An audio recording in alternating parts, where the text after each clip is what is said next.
Bupati Aceh Barat Haji Romli MS bersama anggota DPR RI asal Aceh dari Partai Kebangkitan Bangsa atau PKB Haji Irmawan Esos MM meninjau pembangunan tanggul pemecah ombak untuk pengamanan pantai di pesisir perbatasan Desa Sua Indrapuri dan Desa Pasir, Kecamatan Johan Pahlawan, Rabu 28 Oktober 2020.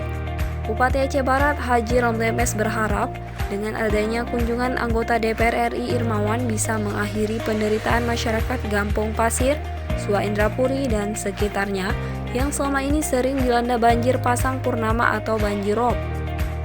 Lebih lanjut, Bupati Romli berharap tanggul tersebut dapat selesai pada tahun 2021. Namun karena kondisi APBN banyak yang dipotong untuk penanganan COVID-19, pihaknya tidak mungkin memaksakan kehendak. Untuk itu, Bupati berharap pada tahun 2022 pembangunan tanggul dapat selesai.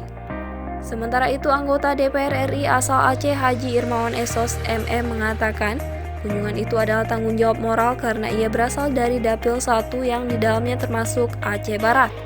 Dikatakannya saat ini sudah ada nampak hasil pembangunan tanggul adalah sepanjang 200 meter lebih.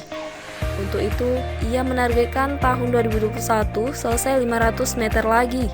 Namun itu belum cukup karena total panjang tanggul 1,6 km.